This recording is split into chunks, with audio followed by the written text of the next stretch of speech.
Now you're back and big and in charge. Okay, man, I tell you, Mr. Giggles, I tell you, everyone else in the chat, this podcast tonight's being held together with friggin' duct tape and chewing gum is what it is. It's a miracle we got this one happening for you tonight. But yes, we will begin in just a minute. Now that we know what's wrong, apparently we can have a live episode of the Comic Multiverse. We just can't touch anything.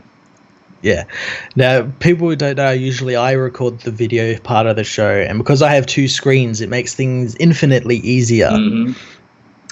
I'm going off on just my one. I'm using basically the same setup I use for streaming, which everyone knows is not an amazing setup, but, you know, yeah. Canada... It caters for one person. It doesn't cater for two people, obviously. No, and here's the truly beautiful thing. Matt can't be here next week, which means I need to find a replacement, and I wasn't worried about it because Matt had showed me how to work this. Now that work is completely out the window because Skype has completely fucked everything. If worst comes to worst, we can do a commentary or something. We'll do a commentary. We'll do something. Well, I already lined up the guests, so I don't want to be like, hey, man, we can't use you. But, you know, I would... Whatever. That's not what we're here to talk about. 28 people. We're here to talk about Comic-Con. And, in fact, you know what, everyone? You know it's right because we're actually going to do an intro like we normally do because it'll help me later when I cut this up for an audio version. So, got to get into it. Got to get into character. The arsonist has oddly shaped feet. The arsonist has oddly shaped feet. Hello and welcome everyone to the Comic Multiverse, where the worlds of nerd meet. And today, Matt, we really are meeting the world because we're live, pal. We're live. How many people are in our room? Like 20 odd? 28 when I'm looking at it right now. So almost 30 people. Man, that's getting very close to a record on my channel. So thank you, everyone, for showing up on this Sunday. We're sure you had better things to do, but we're really happy that you wanted to spend some time with us. Why did we decide to have a live episode this week, Matt? For a number of reasons. One being there's obviously this little convention happening over in America, in San Diego at the moment. Yeah, well, we didn't get invited because we're not cool enough, but maybe next year. Maybe. Seriously, though, I know lots of people who go to Comic-Con and they say it's great, but they also do nothing but complain about it afterwards. Like, oh, the lines were so long and it was so hot. Yeah. Man, did you see, before we get into the news proper, because we have just a giant stack of news, and then we'll take fan questions when we're done, did you see Tom King, the Comic Multiverse's favorite creator, and I'm only half joking when I say that, had a bodyguard? I did see that. I'm both, like, kind of embarrassed, but also, like, I can kind of understand it. Did you hear the revelations about the bodyguard, though? No, I didn't. Oh, let me blow your mind. Sit around, children, and let Joel tell you a tale. So Tom King says, hey, you know, because of death threats I've received, because of Batman number 50, I have to have a bodyguard this year for San Diego Comic-Con, which is horrible to hear. If you're the sort of fan who sends death threats, you're not a fan, you're a shitty fan. Fuck right off and stay fucked off. Here's the thing, though. The bodyguard looked really familiar to me, and I couldn't quite place him. And Tom King definitely on Twitter made it sound like, oh, you know, it's a bodyguard that DC paid for me. And I'm like, oh, that's weird. Lots of comic creators get, you know, death threats, as horrible as that is to say, and they don't get bodyguards. And if Mr. CIA Man is so tough, why does he have a bodyguard? This thing doesn't check out. And oh my God, this bodyguard is familiar. Why can't I seem to place him? He's not a professional bodyguard at all. He's an event organizer helper out with from Canada, from Fan Expo Canada, which is where I've probably recognized him from.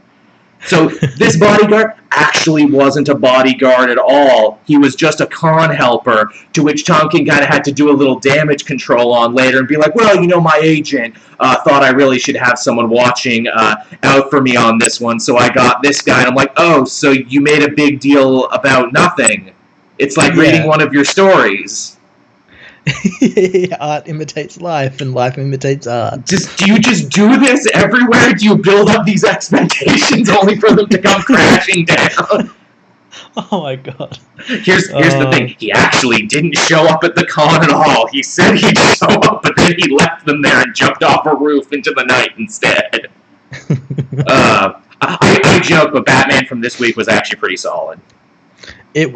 Remember we said that about the start of the Booster Gold series. We thought, oh, is this going to be like a story with a beginning, a middle, and an end? And look how that turned out. It has every chance in the world to go off the rails, but I will say, the idea of Batman Bruce Wayne being such an out-of-touch one-percenter that he treats jury duty as a vacation from his problems, I thought was actually pretty hilarious.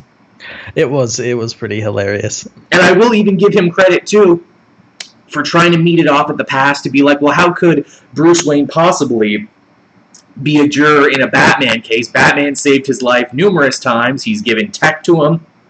He's advocated for him in the public, only for him to be like, well, this is Gotham City. Statistically, everyone has either been saved by Batman or knows someone who has. And I'm like, all right, that's pretty fair. Yeah. He steps in a little bit by having it be a Mr. Freeze crime, where it's like, wait a minute, didn't Mr. Freeze work for Wayne Enterprises in the New 52? And hasn't Mr. Freeze threatened Bruce Wayne's life numerous times and tried to steal from Wayne Enterprises? How is he a non-biased? Whatever. You got half the problem, but not the other half. But again, that's neither here nor there. We're not actually going to be talking about what we read this week, even though there were lots of good books this week. That is because San Diego Comic-Con is winding down even as we talk about this. We have a giant stack of news, and one of the beautiful things about being live is that if anything is to break while we're doing the show, we can just talk about it. Yeah.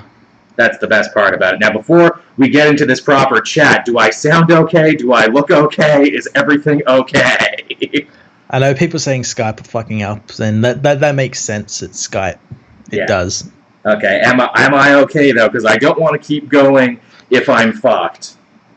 Well, you're coming through good on my end, and I'm recording audio, so... Okay, I'm hearing you good as well.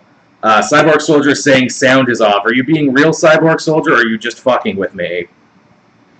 If it's off with the video, it's a delay issue, which can't really fix. Alright. Still raspy? Really? Huh. You never look okay. Bit echoey. Okay, well, the echo is not my fault. That's the room I'm in right now, unfortunately. That's sadly the way it's got to be. I'm either a little echoey or I'm dying of heat. Again, am I being like... Again, this is the problem. I can't tell. Are people fucking with me or are you being real? I don't know. You sound fine to me. Okay, well, fuck it then. Then I guess... Again, there's nothing I can do, people. I'm sorry. I want to make it a good show, but I'll do everything I can. That's the connection problem. Okay, well, if I am a little loud then, that seems to be the consensus. Okay, look, I'll turn my own volume down, and I'll turn my gain down a bit. Gotta turn your gains down. Gotta turn my gains. Got my sick gains. Alright, volume down, gain is down. I will talk quieter, too, and hopefully that will do the trick. They're saying they're not fucking with me. Again, the echo, I'm sorry, the echo I can't fix. The echo is the room I'm in. That's just the way it is. The echo is something I can fix in post. And he does, and that's why Matt is good. Alright, King Claude, who I trust, is saying it's better. Alright, turn the boy down. Alright, it's better. Okay, it was a gain issue then. It was an issue with the gain. Okay, There we go. Okay, everyone's happy now. Cool. I pleased a room of 44 people. I've never done that before. Okay, today me and Matt are going to be doing San Diego Comic-Con ASMR is what we're going to be doing. It's one of those things where it seems wholesome, but you know someone out there's jacking off to it is what's happening. All right, then. But seriously, though, it was hard to put this list together for news because there was so much big stuff from the comic world, the TV world, the new emerging app world. I decided to just break it down into what I thought was the biggest and then take it company by company. How's that sound? Sounds good. All right, then. So, I guess we'll start in the realm of trailers because that's what everyone's still talking about right now. The Shazam trailer, Matt, how about it? Yeah, Marvel's Shazam, by way of DC. It really was. Like, that trailer they cut was like, how many Marvel points can we hit? I will say, though, the joke I was most pleasantly surprised by was how they started like a DC trailer. He's been kicked out of several foster homes. He's a hard-luck kid, that Billy Batson. Oh, the family, they look nice, but they got dark secrets. Nah, I'm fucking with you. Yeah, no, none of that's real. They're all nice people. They're nice people. It's not that kind of movie. We're doing it completely different. And then to see them do the whole train bit Geoff Johns is Shazam, basically like scene for scene, shot for shot. That was really cool. That was really cool. I'm like, wow, they're owning it. They're actually doing an old man in a cave that he reaches on a magical train ride. Holy shit, they're actually doing it.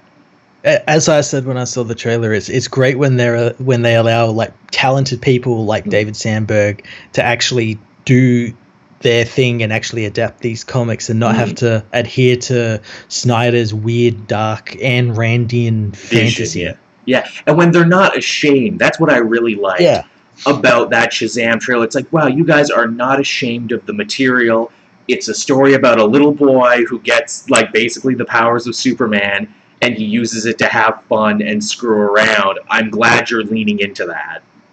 Yeah, it looks really great. It does. We got some nice little clips there, very short, but we got Mark Strong as the villain there, Dr. Savannah. That was cool. Yeah, that was really cool. I like that Mark Strong gets a second kick of the can at being a DC Universe villain. Yeah. I mean, his Sinestro is maybe one of the only good things about Green Lantern. I'm glad he gets a do-over. Yeah. If any actor deserved one. Now, I'm sure the big question you're probably wondering is, hey, where does this movie take place in the greater scheme of the DC Cinematic Universe? We saw a Batarang toy. We saw Superman news clippings. Well, we'll talk about that later on. Actually, no, I don't think... Actually, no, we'll talk about it now because I don't think I put it here later in the list. But apparently the entire DC Cinematic Universe has gone about... reinventing itself. It's not the DC Cinematic Universe anymore. It's what, Matt? The worlds of DC? World of DC? Worlds of DC. Worlds plural. Yeah. Which makes me think, wow, if you really are going and being true to the comics, there's got to be at least 52 worlds of DC. Maybe more if you go to the negative universes. Yeah, and this is like their way of like kind of rebooting. Yep, soft rebooting. It's the cinematic equivalent of creativity over continuity. It's is Shazam going to hang out with the Justice League? I don't know. Did you like him? Did the movie make a lot of money? Then yes. If not, then no. He was in his own universe. They just happened to have a Batman and a Superman. And it's interesting. Did you hear the news about the new Wonder Woman as well? Yeah, Wonder Woman 84. I didn't actually put that down, but let's talk about that one because I couldn't get any confirmation. What is the deal with Wonder Woman 84? Because it's not Wonder Woman 2 anymore. No, it's not even a sequel anymore. It's apparently its own thing. And for better lack of words, they're retelling her origin but setting it in the 80s. What if she came to man's world in 84 instead of World War II? Now, here's the thing I do know, because I knew people who were actually in there for the Wonder Woman panel for the reveal. Apparently, in the room, they explain how Steve Trevor came back, but the people in the room aren't allowed to tell anyone yet. They had to sign a little NDA. Oh, someone's gonna fucking leak it. Oh, of course they are. I mean, I can only assume if it is 84, if this is some sort of like weird, even soft reboot of Wonder Woman, is that how he's alive because he never died in this new attempted continuity? Yeah, I guess so. And yeah, it being sort of like not a sequel to that. And I was talking with Mitch about this. It sort of gets rid of all that Snyder-isms that was in that first one, how it was dark and all that sort of stuff, and sort of moves it in line with Shazam and Aquaman and stuff like that, how it's all brighter. Because I know I saw like leak footage of like the stuff that was shown, and it was all much brighter and kind of looked like Shazam in a way. I mean, I can't blame them for doing it because it's like, oh, but you already made a movie that. Yeah, but you made a movie that was connected to Man of Steel and Justice League and everything. Maybe you can have a do-over too, even if you were the good one. Yeah, it doesn't really make much sense to me, especially since it was kind of touted as a sequel to that, but now it's not because of all the changes and everything. But yeah, if it is the way you're making it sound, that I get the feeling that's going to confuse a lot of people. Yeah, well, that's how Patty Jenkins and Gal Gadot explained it. Like it's not going to follow on from the first movie and everything, and it's its own thing. It's sort of self-contained, and they're basically redoing it again. Because my assumption was, and I think it was everyone's assumption, okay, Wonder Woman 2, she's going to flash back to the adventures she had in the 80s. That's what I thought was going to happen. Like, yeah, she's going to remember what happened, and that's going to lead up until we get to like Wonder Woman 4, which is still in the present or something. Right. The chat saying, how do you retcon a movie? DC's trying to find ways to retcon a movie. They're trying to do it without having to do Flashpoint. Skip also had a good one in the chat. Will the third Wonder Woman movie be Wonder Woman 94 and she'll be on MTV in the real world? Man, you got a pitch, Tosh. Don't let them hear you say that. They might make that movie. Yeah, her costume will just be flannel. Flannel. Oh, man. Something, flannel. Everyone in Seattle. Generic 90s grunge song. Man, I love BoJack. But yeah, I mean, I guess you mentioned it there. On the train of the worlds of DC and the soft reboots, we have Aquaman, which again, was not expecting to like this one as much as I did. Yeah, it's a very soft reboot. What a shift. Even such a soft reboot to the point that in the trailer, they almost kind of make it feel like this is Arthur meeting Mira for the first time, even though we know that's not true because they met in Justice League.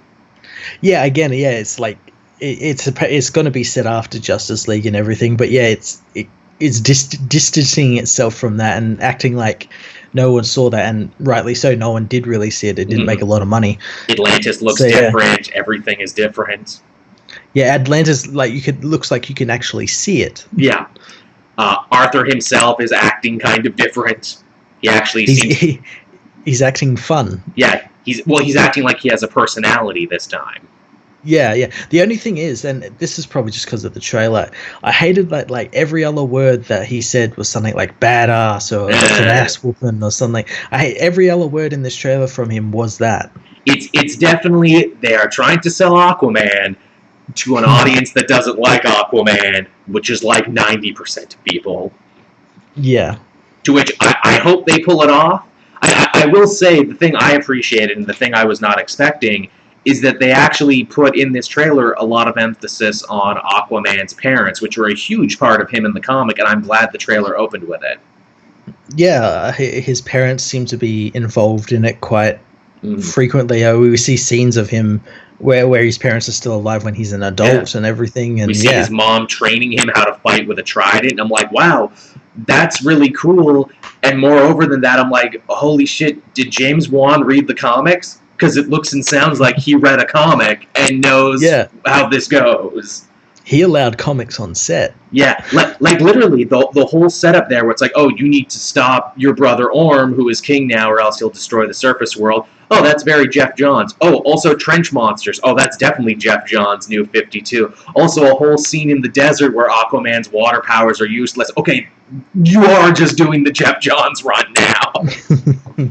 Yeah, and I'm really glad. I do think, though, the storyline kind of looks like it's aping Black Panther a little bit. A little bit. There's a little Thor in there. There's a little Black Panther, which, I mean, there's only so many stories about kings, but I get what you're saying.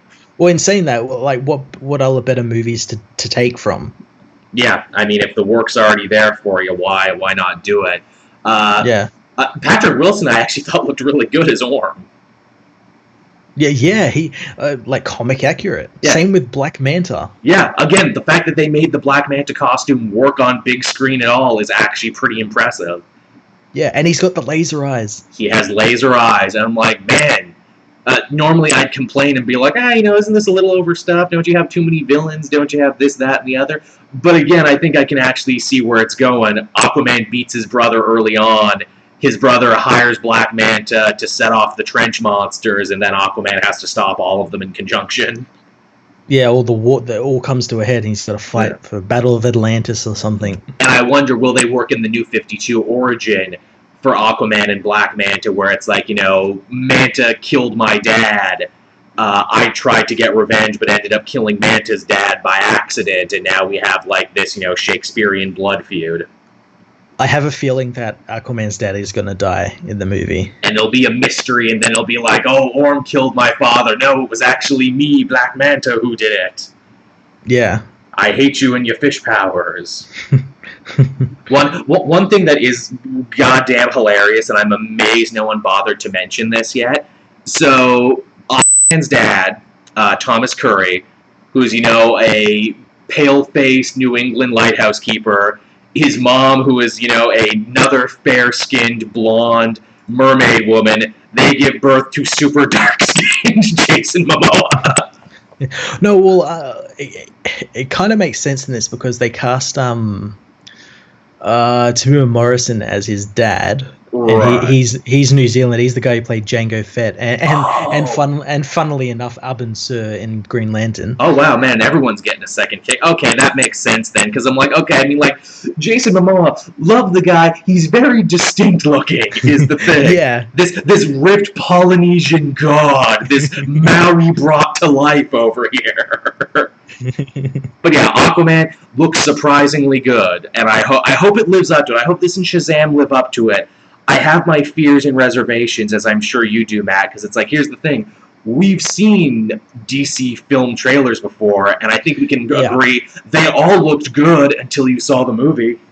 Yeah, and that's the thing. They play well in trailers because a lot of the time their dialogue in the movie is like trailer talk and stuff like that, especially with like Man of Steel and Batman vs Superman. Yeah.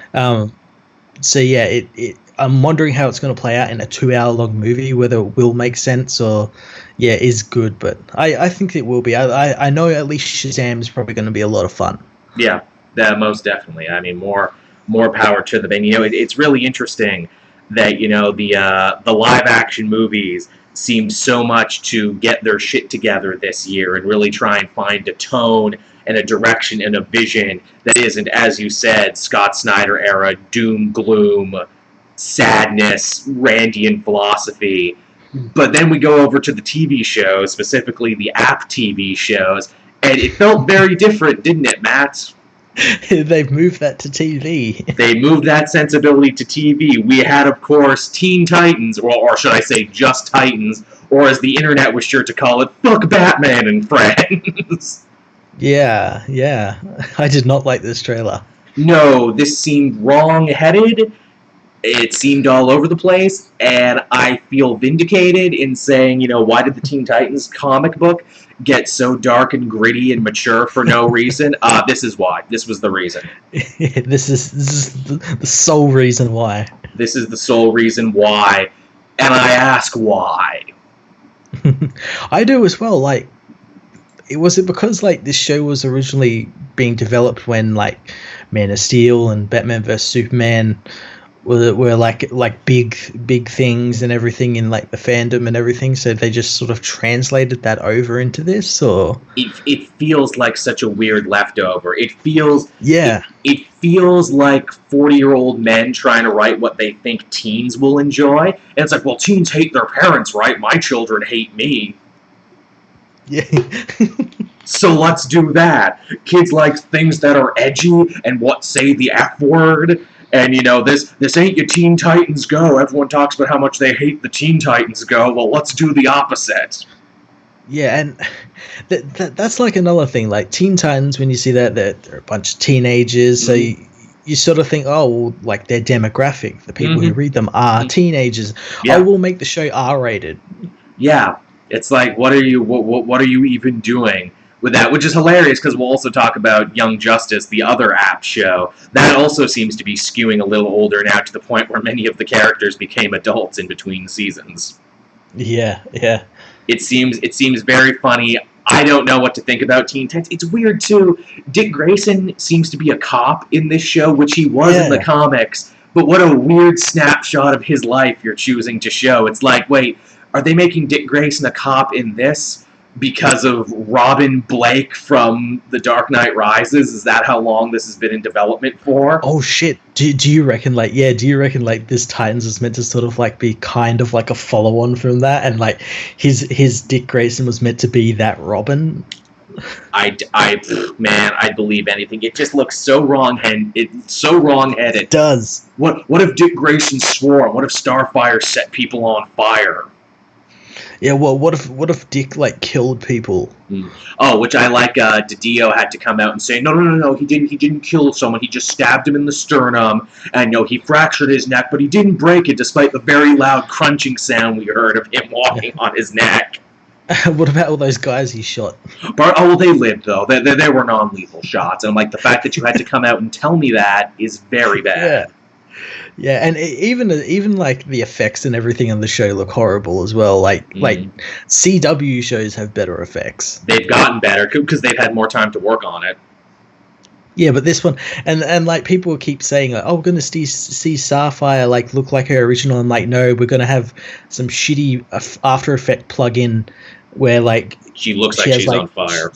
Yeah, she has like orange energy pulsing through it, and that's exactly what we got. I feel sorry for the actress who apparently had to shut down all of her social media feeds because apparently she caught the brunt of people's hatred of this. That's not fair. It's okay to not like the show, but don't make it the actress's fault. She just showed up, said her lines, and collected a check. Come on. It's not like she was like integral with the costume design or anything like that. That's someone else's job, and they fucked that up. Yeah, and it's not like she can say, like, motherfuckers, I didn't write it. Yeah. I didn't write it, but yeah, that's unfortunate. Titans in general is unfortunate, and I think it makes me really worried because from what we understand, this is supposed to be like a linchpin of their app lineup that like several things are going to spin off this, like Doom Patrol and maybe the new Stargirl and maybe like several other things. That's got me really worried about like the Doom Patrol, the Swamp Thing, and everything. Like, oh, are they all gonna be dark now? Yeah, I don't want that. And again, as the internet was very quick to say, hey, if you literally just made him Jason Todd or Damian, exactly, then no one would have had as much of a problem. But the fact that it's clearly Dick Grayson. Exactly, and the thing is, Jason Todd is going to be in the show, and people keep saying, "Oh, they're going to like have a fight," and I'm like, "Oh, they're going to like, are they going to like try and like out edge each other?" Oh yeah, like, I cut my tongue on my cereal this morning. That's how edgy I am. Oh yeah, I got a fuck Batman tattoo across my stomach. That's how edgy I am. It's a weird situation too, where he said "fuck Batman." I'm like, wow. If this Dick Grayson is this edgy and this much of an asshole, how shitty must the Batman of this universe be? That's what everyone keeps saying. It's like, oh, what did Batman do? And I'm like, well, he wouldn't have done anything like bad. He probably just had like an argument with Dick, and Dick, being the edgy teenager that he is, just went, "Fuck you, Dad," and left. Mm-hmm. We are a long ways away from things change, huh? Yeah. As Wade in the chat says, probably the best quote that he heard from this one regarding the Titans trailer was, "They sold you a tone, not story or character." Yeah. That's good. That's a good way. Yeah. That's very profound. What is the story? Let's talk about like what is the story like that the trailer seems to hint at. I don't know. Raven is getting visions of the Flying Grayson circus and Dick's dead parents. Dick is a cop who picks her up for some reason, fights bad guys. That's it. They don't even bring up the concept of, hey, maybe we should be a team. Maybe we should form a team. Well, not even that. They don't even set up the world. Like this is a world of heroes, and we see Hawk and Dove, and that was another thing. We see Hawk and Dove, and like Dove is the one that is like killing people, and I'm like, that's not how it is in the comics. No, she's the soft pacifist one. Again, did you read Hawk and Dove? Yeah, that's not great. Well, we did find out about the DC Universe app because this was their linchpin. This was the thing they led with. For a month, it'll be a whole $7.99 American. I'm going to be glad to never be able to get this app. Yeah, Australia gets cornholed once again on a new app thing. I don't even know if it comes out in Canada. If Australia can't get it, then it's a 50-50. Canada won't get it either. Yeah.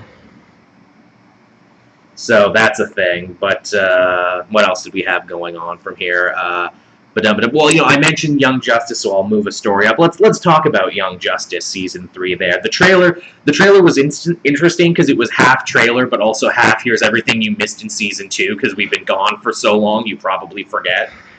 Well, see, that was actually a pattern with DC stuff because that was how like most of their TV trailers were this year. But yeah, I don't know. The trailer felt cheap to me. Yeah. It literally felt like, was this all you had ready to go? Yeah. Like it felt like you guys have been working on this for like years basically, and this only this little bit at the end. Really? I was happy what I got. I'm like, okay, they're doing Outsiders. They're really running with it, and I like they're making Geoforce a main character. Yeah, remember Geoforce, kids? Geoforce, the one member of the Outsiders who him and Halo never get to do anything else but be in the Outsiders. Yeah, I mean, beyond that, again, I mentioned it before, what was interesting about this is that how so many members of the Young Justice team are adults now. Yeah, they're not a Young Justice team anymore. They're like Justice League Part 2. Yeah, they're which, I mean, I guess that's kind of what they were going for. Because, again, there was a huge time jump between Season 1 and Season 2, and we see kind of the new younger team made up of Blue Beetle and Static and Arrowette. Yeah. Which, man, I cannot believe Arrowette made it into something. I think that's so awesome. I wonder, because they're on an app now, which means they don't have to deal with content restrictions anymore. I mean, come on, fuck Batman, am I right? I wonder, will they tell a story about her being like the first superhero with HIV? That's interesting. So I don't know. I think that might be a bit too hard of a topic. A little too much. It's a great Judd Winnick story in Green Arrow when they told it, but maybe they'll make reference to it. Maybe like she just coughs a lot, and it's like, oh yeah, she's sick. She has nondescript disease, and the fans will know what it is. Yeah, maybe. She's like, oh yeah, she has to go in for treatment. She has a disease or something. Static got a new look. I'm hoping Static being in this means they'll finally pull the trigger and let Static have a new book again, or let him have a new something, please. Yeah, his presence makes me think that whole milestone thing is probably coming to an end, or they work something out. So yeah. Yeah, that's the real hope on that one. I would really like to see more of that. Yeah, beyond that, not too much to say. They reiterate the death of Wally to the Speed Force at the end of Season 2, which I think further strengthens the fact that he'll probably be back at some point. Oh, yeah. I imagine that's probably going to be like the thing that happens at the end of this season, like Wally comes back, and it's like, if you want to see more, you got to support us. Yeah. As Cyborg Soldier in the chat says, more like young adult justice. I'm like, they were young adult justice in Season 2, now they're just adult justice. Nothing young about it. Did you see Aqualad's beard? He was rocking a hell of a beard. Friggin', what is it, Artemis there, she's like, man, I got friggin' car payments and, student loans I gotta deal with. It's hard being a superhero. Yeah, goddamn taxes. Yeah, really. She has a dog named Bruce Lee, which is pretty fun. I thought that was cool. That's fun. Because, again, they say in the first 2 seasons she liked kung fu movies. Yeah, it's a nice little reference. Yeah, it's a nice little I can definitely say between the Titans show and the Young Justice show, I think we know which one we're more excited for. Oh, definitely. Because there's the progression. Yes, absolutely. And because, we had 2 other seasons to go with. We won't be seeing it till next year, though. We won't be seeing it till 2019. Yeah, well, it's gonna. Have they announced when the app's launching? They haven't yet, have they? I think they might have, but maybe I wasn't listening. Between the $7.99 price point, it not coming to Canada, and fuck Batman, I stopped listening. Well, I think I imagine that's going to be like a launch show for it. So yeah, probably 2019. And hey, because we're live, if we're wrong, someone in the chat do tell us when it comes out, and we'll definitely listen to it. Yeah, someone tell us now, and then someone tell us in the week that we post the show on YouTube. Yeah, what time it was.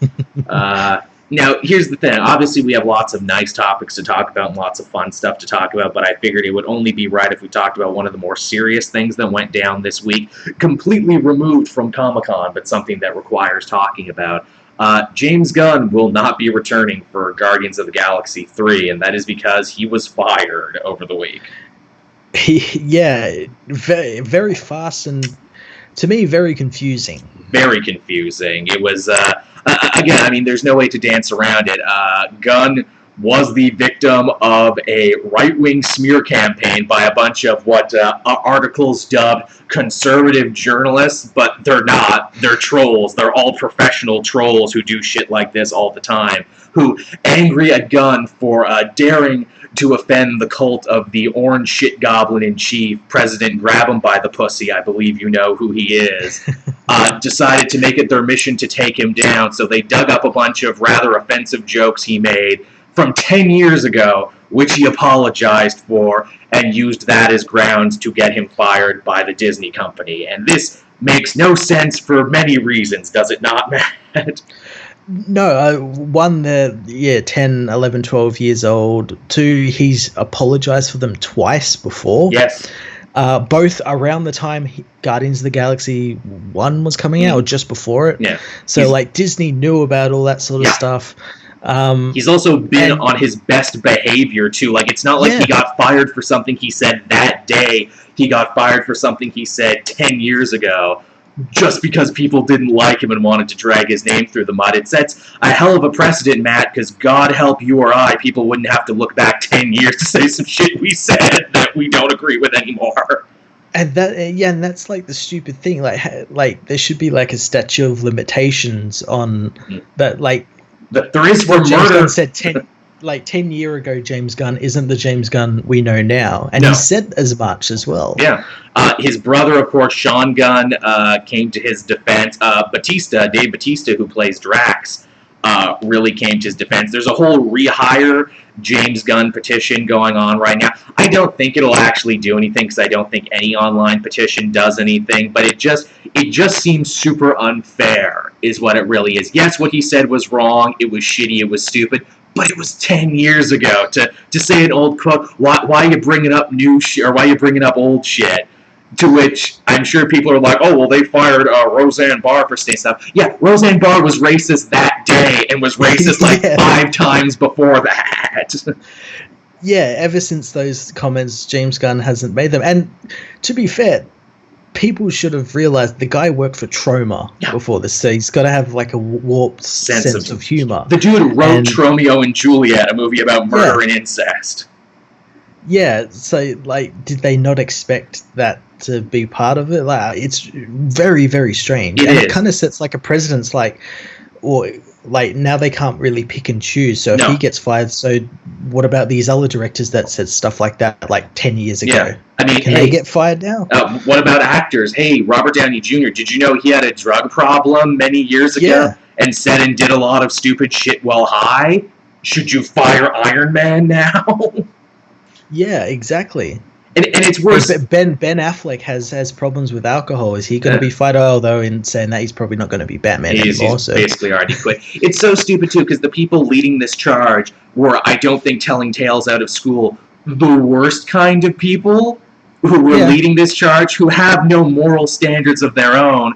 They just, again, it was a politically motivated attack against someone they didn't like.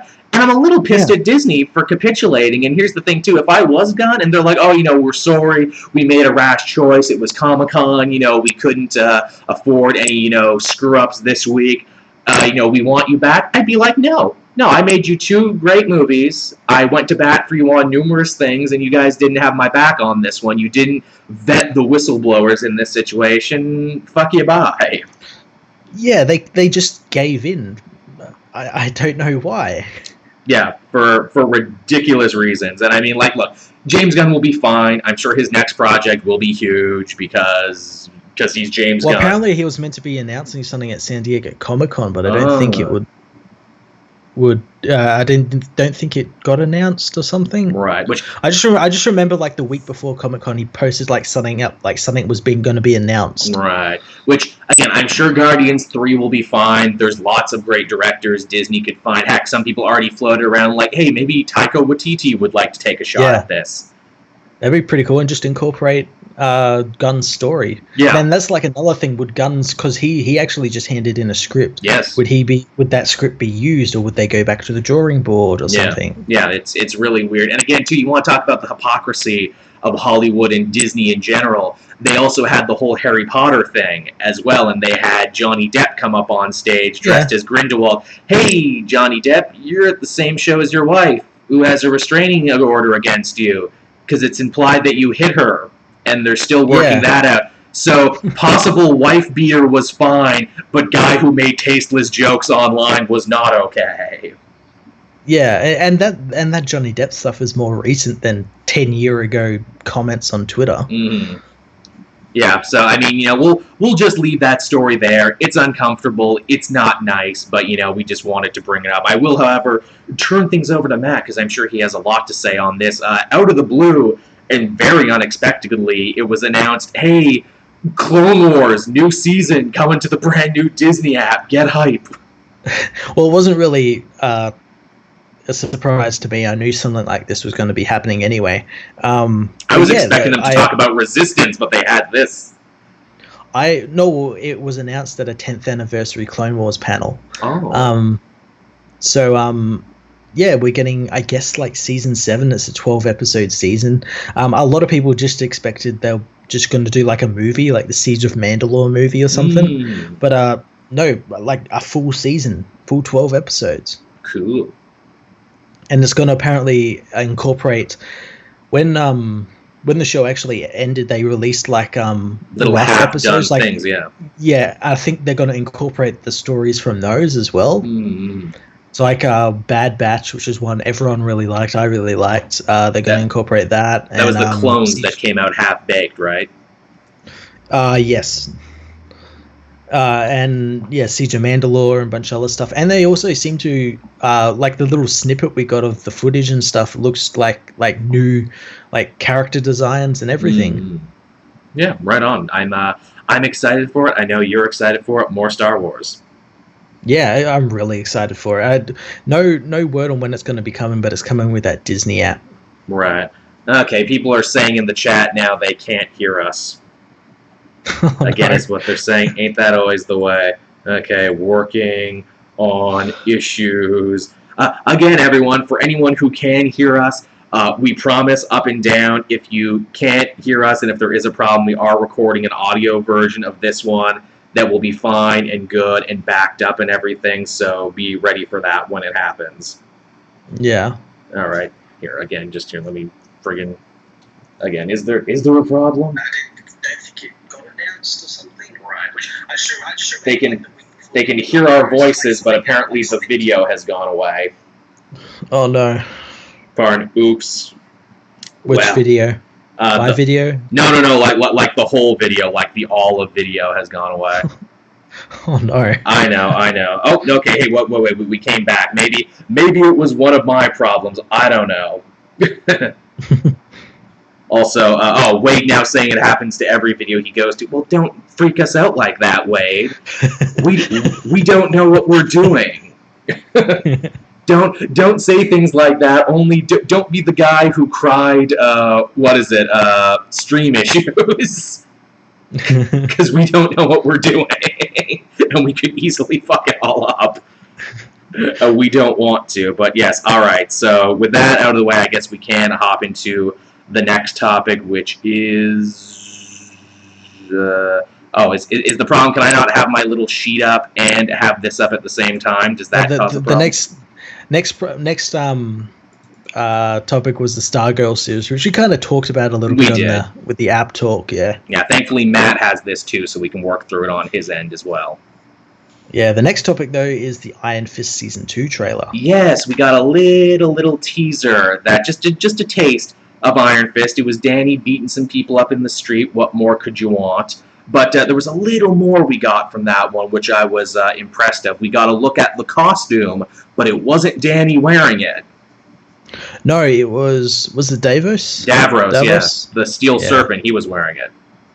Yeah, and I think they did kind of mention, or they kind of coyly mentioned there would be a costume later on in the season, which I guess near the end, because I think he needs to start wearing one, because the interesting thing about this season is that he's going to be taking over Daredevil's position. Yeah.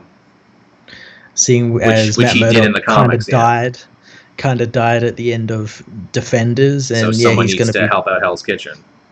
Yeah, and I guess in doing that, he needs a costume to like hide his identity. Right, because in the comics, he just put on Daredevil's costume, but that's not going to work this time. I reckon they'll probably have a part where he does that, but he's like, red's not really my color or something. That'd be funny. The costume we saw Davros in was a very interesting version of the costume, too. It wasn't the classic green and yellow that we know. It was the white and yellow that Danny rocked for a little bit. Yeah. So I mean, it's interesting they're going with that version, that they're purposely lighting him up a bit. Yeah, but I'm excited for this series. And it's got like completely new showrunners and everything. The stunt guys, the Black Panther, Yes, stunt coordinator, and a bunch of other really good movies that had really good fights in them. So yeah, I'm really excited. And people said like the footage they saw there was like really good. which is all you can ask for, and which is what you definitely want from an Iron Fist show. And I mean, if he's half as good as Danny was in that one episode of Luke Cage season 2, I think we're in good hands. Yeah. Also, Typhoid Mary is supposed to be in this one, which is a very from left field choice as a villain, but I could see her if she works in this show going to other shows. Yeah. Well, like if they follow on from like how Luke Cage was, maybe they'll start not killing off the villains. Wouldn't that be nice? And like I think we said in that spoiler cast for that they have like the villain version of the Defenders. The Offenders, yeah, that's my pitch. Yeah, you could have Bushmaster, you could have Typhoid Mary, because every team needs a girl one. Because as soon as they said Typhoid Mary, I'm like, oh, she had so many great Daredevil stories, because she's like a femme fatale with split personalities and each have their own power. Oh man, she would be great to fight Jessica Jones. Like actually give her someone who could match her strength for strength and actually maybe be more volatile and more powerful than she is. Yeah, so I wonder if they're going to adapt that, like she becomes like sort of interested in Danny, like how like she was interested in Daredevil for a little bit. She becomes interested in Danny. I could see them doing that because Daredevil's got enough women who are after him. He's good. He's at the max amount. Too many girlfriends, too many love interests. Give Danny one. I could see that working really well, actually, and being pretty cool. And again, man, I hope Typhoid Mary is as good as Bushmaster was, because Bushmaster was great. Oh, it's a hard act to follow. It is going to be a hard act to follow. And it comes out fairly soon. It comes out in September. Yeah, I know we were talking about, because that was like pretty much finished filming and everything. So you get that in September, and I imagine we're going to get Punisher next, maybe? Or more Daredevil somewhere around the line, too. Yeah, and Jessica Jones season 3.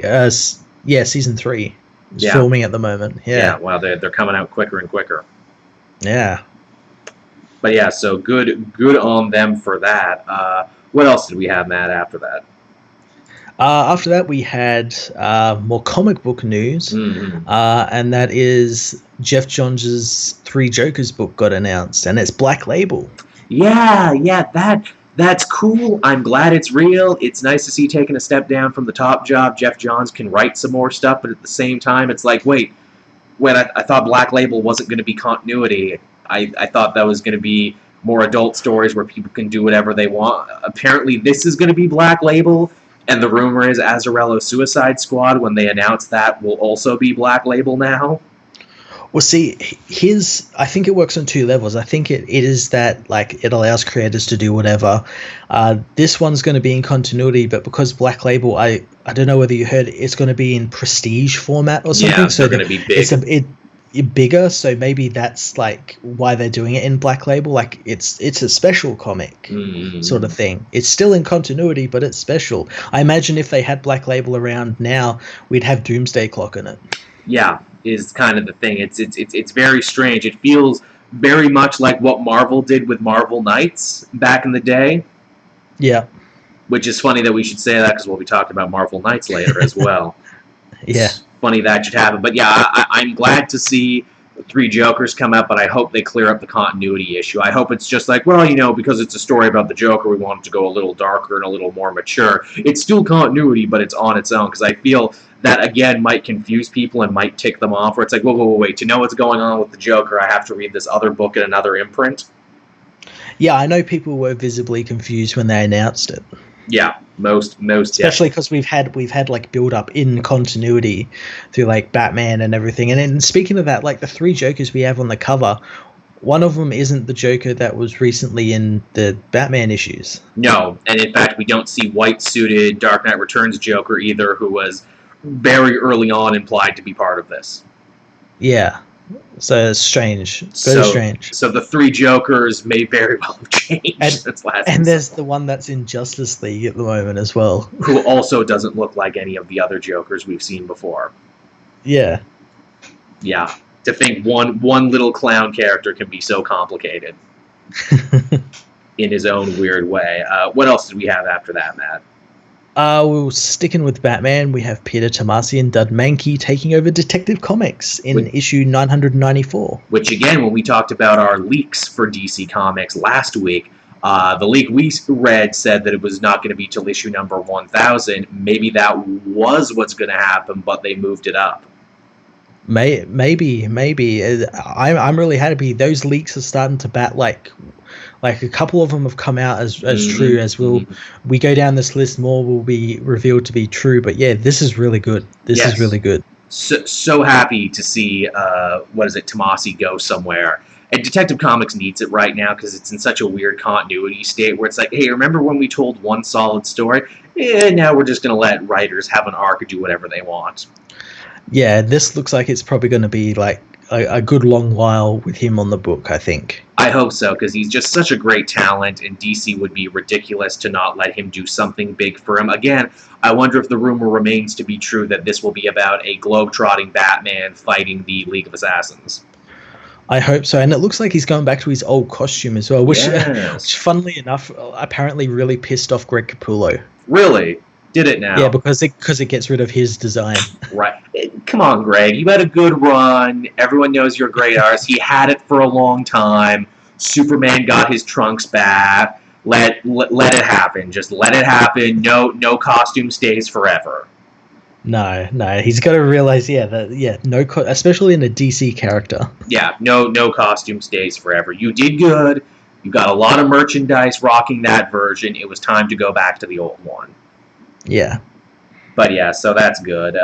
What else was there, Matt, after that?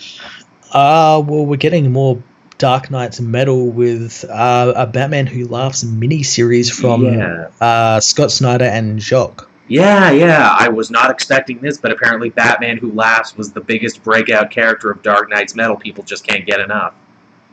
Yeah, well, I don't particularly understand because he wasn't really anything special. Here's the thing, as far as I'm concerned, he wasn't even the most interesting of the Dark Knights that we saw. But again, he was it's that Red Hood mentality. He was using guns and killing people. He was cool. He looks like a sentiment. He looks awesome. He is an amazing poster. He is an amazing tattoo. There's no way around that. I can see why slapping him on the cover of a comic would be great. Yeah. I mean, personally, I would have liked to have seen more of the Doomsday Batman, honestly. The Doomsday one, the Dawnbreaker was a really cool one. A Murder Machine was a really cool one. Murder Machine was cooler than he had any reason to be, and yet he was awesome.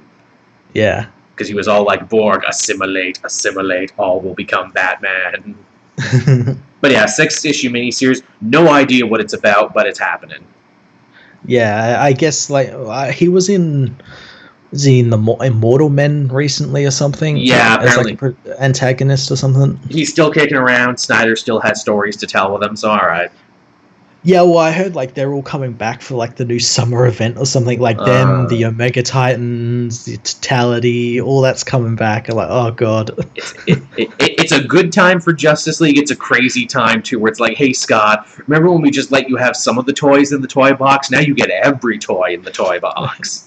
I'm going to do whatever I want, but that's not the only Batman Joker related miniseries that are coming out, is there? No, there's another one that's it's like Batman and Joker miniseries. That's about it. 6-issue miniseries. It's called Batman and Joker. Looks cool. We got to see some art from it. Again, no word what the actual story's about, but I know one of my favorite stories from a while ago, Batman Europa, was like a road trip with Batman and Joker, so I wonder what they could do with this.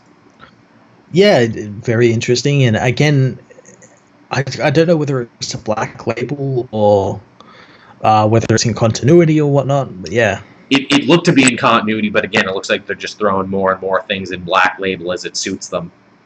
Mm-hmm. I mean, heck, they went back and added old stories to black label. No, Matt, we could wake up tomorrow and you and I could be in the black label. Oh no, we're going to be dark and edgy. Well, dark and edgy, but also a chance to tell more adult stories outside the realm of regular superhero comics. It could be that too. Again, White Knight, which we both loved, was supposed to be Black Label. Yeah, I think in its re-release or its like hardcover release, it's getting put under that banner. We could just be interesting little deconstructions of ourselves, Matt. Also, as I look at the chat here, someone said, hey, this isn't fucking God of War. So clearly we're getting big enough now that we're getting like to the front of Twitch and people are seeing it, but also enough that people are pissed off that we're not talking about God of War. So again, if you're one of those people who came into the Twitch stream thinking we were going to be talking or playing God of War, I'm sorry. We'll do it some other time. We'll do it some other time. What else was on my list, Matt, that I cannot read without fear of destroying our show? Well, another one of those rumors that went around about what's happening at DC came true, and that is Grant Morrison is taking over Green Lantern for a 12-issue series. Yeah, not a full run. They couldn't tie him down to a full run, but it's 12-issue miniseries, Hal traveling the multiverse in a cop procedural, learning about willpower. Yeah, cool. Awesome. Yeah, sold. Down for it. And again, too, as people noted, Morrison's playing with the multiverse again. Do you think we could see some of those worlds from his Multiversity series show up again? I definitely think so. Like plus new ones. Yeah, like Pax Americana and the one that's kind of the Marvel universe. I could see that. Yeah, I think that'd be pretty cool. I'm wondering if they'll let him as well play with the fact that we've got like Watchmen stuff in this universe now. It would be interesting to see his take on all of that for sure. Yeah. But yeah, that's a good one. And that wasn't the only one from the leaks that turned out to be true either, was it? No, Kelly Sue DeConnick is taking over Batman. Which I think... Aquaman. Oh my god, Batman, what an amazing twist. yes, no more Tom King. About time. But yeah, it's... this, again, it makes a lot of sense why she would be a good fit for this one. And there was a good story, apparently, from the writer's retreat where the DC people go on every year, where they say, we were all doing round-robin pitches for Aquaman. Most people only had 5-minute pitches for Aquaman. Apparently, Kelly Sue DeConnick had like a 40-minute pitch for Aquaman. Oh, Jesus. That had the whole room in rapture. They were just loving it. The fact that they listened to her for 40 minutes meant it must have been good. It must have been good. Again, from what we heard in the leaks is that this is kind of like a Romeo and Juliet thing for Aquaman and Mira. After the fallout of whatever the fuck's been happening in Aquaman, I had to drop it. Not because I wasn't enjoying it, because I didn't have room for it anymore. Mira is put upon interim Queen of Atlantis. Aquaman is running around kind of being like a Robin Hood hero where he's fighting the power of Atlantis, but he's saving the day at the same time. Yeah. Which is interesting to see him be an outlaw and a vigilante in his own kingdom. I like that. It is very like Shakespearean, very fairy tale. The rogue prince. Yeah, I kind of like it. I kind of did want him, though, to be back as king of Atlantis and everything. I kind of missed that Aquaman, but yeah, it is kind of interesting. I mean, he always does. It's circular. It's like, Aquaman's king. He's not king. Green Arrow has money. He doesn't have money. Batman's a solo guy. Batman has a full team. It always comes and goes. Yeah. But yeah, that's here's the thing. It's enough to make me want to pick up Aquaman again, and they make it sound like this is a good time to pick it up if you haven't been reading it. Yeah, I'll definitely, like you, I dropped off it because I just didn't have any room for it. But yeah, I'll definitely probably pick it up again. Yeah, I'll definitely want to give it a try. I mean, heck, if she could work such wonders with Carol Danvers and Captain Marvel, I'm sure she'll work wonders for Aquaman too. Yeah. Yeah. What else did we have after that?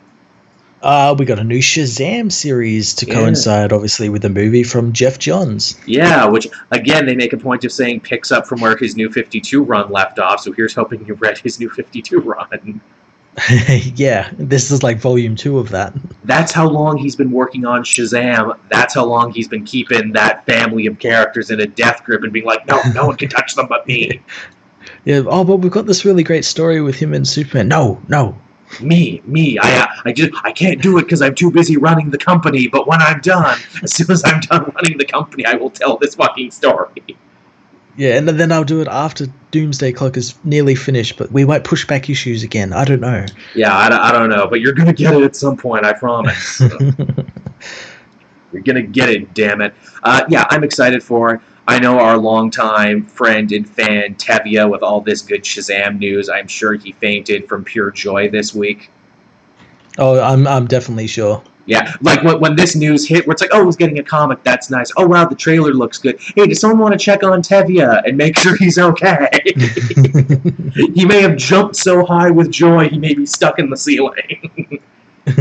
Someone help him out. But yeah, so that's good for Shazam. That's good for Shazam fans. I'm glad you guys are finally getting some love. I know what it's like to love comic characters who don't get any love or respect. And, it'll just be nice that the universe will acknowledge that he exists again. Yeah. Unlike before, where it's like, oh, it's a magic crisis. Should we call Shazam? Nah, it's fine. We don't need his help. What else was there? Now, this one, I assume you thought this was a new Miracle Man series from Neil Gaiman, the Scott-free one. It's not actually the Scott-free Miracle Man. Oh, did I write it wrong? Yeah, it is Miracle Man, but it's the weird. I want to say the one that was. He's kind of like published by Marvel for a little bit. I wanted to put. No, it was Miracle Man. You're thinking of Mr. Miracle. Oh, yes. Why do I get them confused? Well, they both have miracle in the name. Matt, you were so confused, you made me confused by proxy. I'm like, did I really do that wrong? Did I fuck up so bad? No, Miracle Man, which it's fitting that I put the Miracle Man one by the Shazam thing, because here's the thing. In Britain, when they reprinted Captain Marvel at the time stories, they called him Miracle Man. Yeah, I think I was probably confused because Mr. Miracle is actually finishing up, and this could have been a new series. And But talk about another character who people have loved for so long, has this cult following because he was written by some of the best British comic writers of the day. Alan Moore, when he was starting to do Alan Moore basically did Watchmen before Watchmen in it, when he started to deconstruct the superhero genre. Yeah, Grant Morrison wrote him in Multiversity. Yes, that's right. Which was really really quite weird, because it was Mr. Miracle in the different universe that was Marvel Man, and it was so confusing. It's like layers and layers of nerddom on it. And what is it? Miracle Man. I almost called him Mr. Miracle again.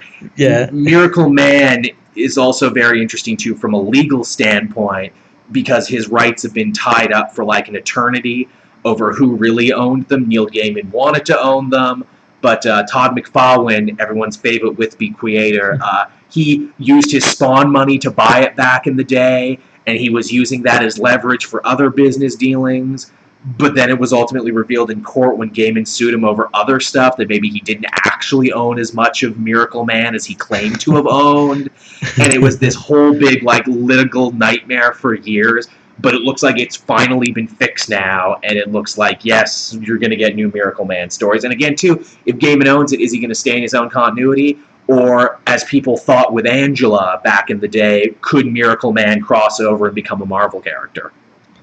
Yeah, again, it's possible. It's possible. Because, Angela showed up in Marvel Comics basically just so Gaiman could spite McFarlane for holding him up in court for years. Yeah, and again, there's also the possibility he could be involved with DC as well, because we've seen him in Multiversity. Mm-hmm. And yeah, very, very weird character. Yeah, Gaiman is clearly in tight with the DC crew right now, because obviously Dream of the Endless showed up in Dark Knight's Metal, and we're getting a new Sandman, and we're getting all this other stuff. Yeah. I would love it if Miracle Man showed up in Sandman. That'd be funny. That'd be awesome. He's like, hey, I own these guys now. So what did we have after that? Well, we talked about it a little bit earlier on, but Donny Cates is taking over Marvel Knights and sort of bringing it back. Yes, which, again, I really have to feel... Okay, on one hand, fucking dope. Marvel Knights was one of my favorite eras of Marvel Comics. It's the thing that got me back in reading, seriously. It would turn me from a casual fan to, a lifer fan. It's also marking their 20th anniversary, and there was some confusion where it's wait, is this an actual new line you're doing, or is this just a special anniversary? It's both, apparently. Yeah. And all the characters who had Marvel Knights books that you remember are going to have them again. So you're going to have Punisher, you're going to have Daredevil, you're going to have Black Panther, and what looked to be Karnak, which had a lot of people wondering, wait, does he survive Death of the Inhumans then if he's running around here? Yeah, I guess he might be in it. I'm not too sure. is Marvel Knights still going to be in continuity? Because, like, before it was kind of on shaky continuity, where, again, it's much like Black Label. Do you like it? It's in continuity. Do you not like it? Then it's not in continuity. But yeah, I'm super happy to see Marvel Knights back. I think that's so cool and so awesome, and I hope that continues to be a cherry in Marvel's hat. It also really shows how much they trust Donny Cates now as a person.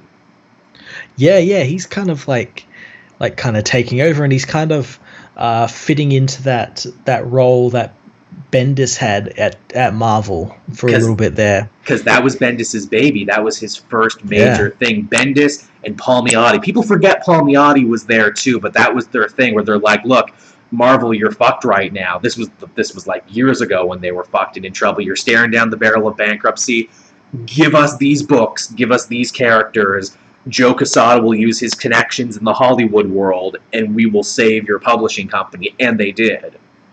Yeah. So historically, Marvel Knights means a lot to Marvel, and I think it's so cool that they're bringing it back now. No word yet on who's going to be writing any of these, but I think it would be nice if Palmiotti came back and wrote one of these, because he hasn't written anything at Marvel for a bit. I think it would be nice that he kind of comes back and gets to write one. Obviously, Bendis can't do it. Yeah, no, I think that would be really cool if that were to happen, and I'd be very interested to see like what is happening, like whether Donny is actually writing each of these books or whether he's writing like a main one. They mentioned a few other writers on Twitter because I follow a bunch of them. It's a couple people I never heard of for Black Panther, but they sound like an interesting team from other places. They mentioned Rosenberg, which I'm like, well, Rosenberg's going to be writing the mainline Punisher book, so if I had to hazard a guess, is he going to be writing that one too? Because Ennis wrote both Punishers back in the day, because he wrote Max and he wrote Marvel Knights at the same time. Yeah. Which that's got to be high praise for you too. Hey, do you want to be modern day Garth Ennis? Yes, please. I would love to be modern day Garth Ennis, please. I wonder if the reason they gave it to Cates, where it's like, hey, Donny Cates, you made a Venom book that is both a critical and commercial success. How would you like to do Marvel Knights? Yeah, this is his reward. Yeah, make it super hardcore and super awesome, but also cool and smart. Also make it smarter than it has to be, but yeah, that's pretty great. Yeah. What's next on the list, Matt? And thank you for being sure to follow the list.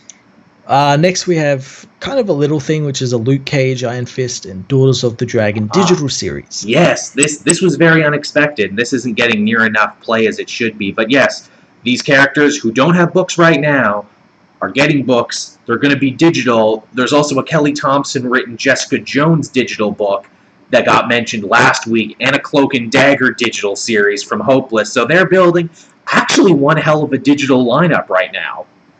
The Jessica Jones one actually came out this last week. Yeah, it was a stealth release. Yeah, but yeah, they're building up like it's like all the characters that have like a TV show or something. Yeah. They're getting like their own digital series, which is really fucking smart. Because as I've said a million times before, digital comics is the wave of the future. You just got to try and aim it right, and you need to have a certain level of hero.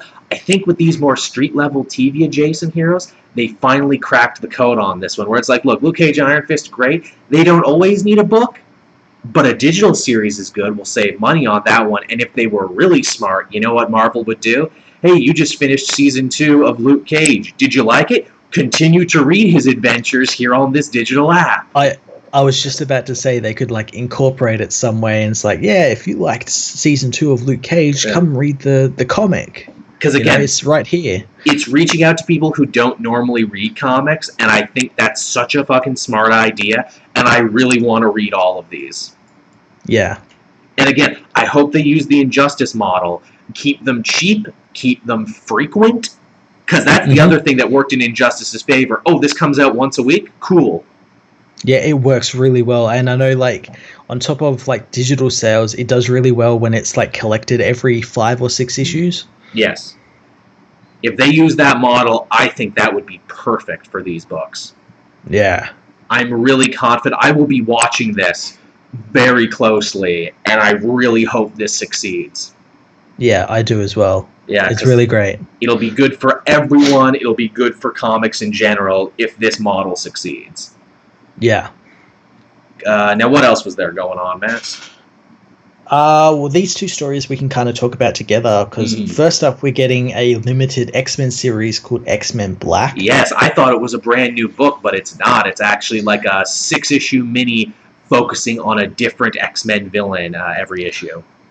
Yeah, and each issue is going to have a backup of involving Apocalypse. Yes. And it's going to tell like a story in the backups, which is really cool. Mm-hmm. And that apparently spins off or is somehow related to Uncanny X-Men returning in November. Mm-hmm. How did we know, Matt? Oh, Blue and Gold are going away. I bet Adjectiveless and Uncanny are coming back, and they are.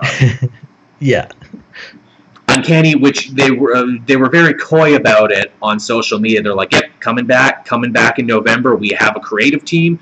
We're not going to tell you yet. We want that to be a surprise. We also have the first 4 issues worth of scripts done. It's being drawn right now, but we can't tell you anymore. Yeah. I bet they're going to tell us closer to the end of Extermination is what it is, because they still want people to read Extermination. They don't want them to just get hyped and not buy any X-Men until November. Yeah, or not like realize like, oh, these X-Men won't be in there because they died in the previous series or something. Mm-hmm. Who's our feeling for who's it going to be? Like the hot rumor forever is Hickman, that they coaxed Hickman back by finishing his Shield series, that they're going to give him like a blank slate to just do whatever he wants with the X-Men, like he did with Avengers. That I could see that maybe that's like that would be like my like yes, amazing fan cast sort of thing. Who else? I would probably say, like, because I know X-Men Red's doing really well, Tom Taylor probably might get a shot at it, but I don't think so. He knows the X-Men world pretty solidly. Matthew Rosenberg is already writing Astonishing right now. Yeah. Chris Claremont is writing the first issue of X-Men Black. He's writing the Magneto series. Wouldn't it be funny if they're like an Uncanny X-Men written by Chris Claremont in 2018? That'd be pretty cool. That would be super unexpected. Here's the thing about Claremont. Claremont has straight up said, look, the only reason I don't want to go back to writing X-Men again is I don't want to sit down and read like the 40-plus years of material from when I stopped to now. Imagine if they're like, okay, you can come, we're going to change time anyway. We're going to delete those 40-plus years. You just keep going like you didn't stop, Chris. That'd be pretty cool. That would be nuts, and it would make some fans so happy. It would make other fans so angry. Yeah. Hey, you know your favorite era of X-Men? Didn't happen. We killed it dead. But the fact that they're keeping it a secret makes me think it has to be Hickman. Yeah, or someone big, maybe like Claremont and Hickman or something. Yeah, but I'm interested to see who it's going to be. Again, I was thinking like maybe because they got like Jeff Lemire to do a Sentry book, maybe he could do something. Yeah, I'd be interested to see what his take on X-Men is. In general, I'm just going to be happy to have X-Men books I want to read again. Yeah. I didn't really want to read Blue or Gold anymore. No. But yeah, to have like one that's like the central X-Men book is going to be good. From like the end of X-Men onwards, and even a little before that, it was just so easy to ignore what was going on with the X-Men. It really was. And like now, hopefully that they have the rights back and that's official, they'll start giving a shit again. I think they are, with all these books and everything coming out. Yeah, they definitely are. I read an interesting Twitter exchange where someone's like, do you think if they put as much time in writing the X-Men and, developing the X-Men as they were writing the Inhumans, do you think more people would like the X-Men now? To which someone very cleverly wrote back, your question is flawed because they never stopped liking the X-Men. The X-Men continued to have fans through all the fuckery. X-Men fans are ride or die. It's just they really are. They really are. There are fans I have met who they are comic fans, but they only read X-Men. It's the only thing that they do. Yeah, and they think like everything is good about it as well, when really it's not. It hasn't been for a while. It's been rough. There's been bright spots. There's been some real bright spots, but by and large, the mutants have not been so merry. But here's hoping this changes things. Yeah. All right. Now, what else is there on the list? It's a big list. We've been going for over an hour, and we're still only like halfway. Yeah, we got Spider Girls coming from Jodie Hoser. Yeah, that's right. Which again was another thing that made a lot of like very niche fans super happy. Hey, you know your favorite Spider Girls who went away? Well, they're getting a new book now. Yeah. I don't really know what else to say about this. These were never my Spider Girls, but I know for some people out there, they're going to be ridiculously happy. Yeah, definitely. Some people are so goddamn happy now, and being happy's nice. And that kind of seems to be Marvel's new marching orders and fresh start, where it's like, okay, what fans can we throw a bone this week? Yeah, who can we make happy this week? All right, so hey, you want you want Mary Jane and Peter to be back together? All right, throw you a bone. You want more Spider Girls? Throw you a bone. You want you want an Avengers book that's written by A+ talent and actually worth keeping up with? There's a bone. Just throwing you so many bones. And what was there after that? After that, we have Sony making a Bloodshot movie with Vin Diesel. This, again, like I said, I wanted to honor all the companies on this one, and yes, that includes Valiant. Boy, there was a day and age not so long ago where I could have actually called up people at Valiant and said, hey, can I talk to Vin Diesel about the thing? And they'd be like, do you work online? And like, I sure do. All right, then. You can come meet Mr. Diesel. And that would have happened. It's not happening now, though. No. It's also very on brand for Vin Diesel. I just want to be a superhero so bad. I just want to do it. I just want to be super. Could I be super in your movie? Yeah, we got this guy Bloodshot. I remember reading Bloodshot in between my D&D games. I'll be Bloodshot. Okay. Which is funny because he's going to be Bloodshot in the movie, but they also had the Green Power Ranger, Jason David Frank, being Bloodshot in that web series of theirs. Which, did that web series even come out? Honestly, I don't really know. I don't really follow Valiant all that much. But I see it every now and then, but I don't think so. A lot happened to Valiant in a very short amount of time. I remember when I was at Seattle Comic-Con, they were showing off a bunch of trailers for that web series, and they're like, oh, look, we were working with the Bat and the Sun guys to do the costumes and the stunts, and we got the Green Power Ranger, and we got John Morrison.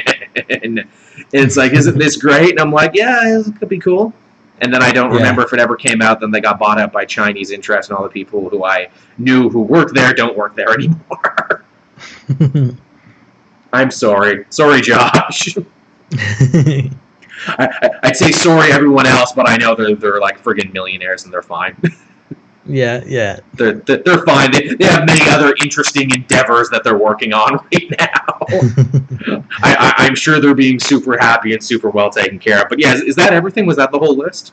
There was some stuff you did miss though. Okay, let's do a lightning round of shit Joel missed. First one, which is something that I'm really hyped for, is that Batman the Animated Series is coming to Blu-ray. Yeah, I have my standard def DVDs that I'm very proud of. I'm almost mad I have to buy it again, but I'm not mad I have to buy it again. The set looks pretty cool. It's the whole series plus the 2 movies. You get like cool art book sort of thing that all the movies sort of sit in, and yeah, a bunch of like stills of the show and everything, and 3 little pop vinyls that I don't really give a fuck about. Yeah, some people really like it. Yeah, but that's cool. And it's coming out in October, so very soon. Yeah, exactly. That's wicked awesome. I'm really, really happy for that. I mean, anything involving Batman the Animated Series makes me super, super happy. Yeah.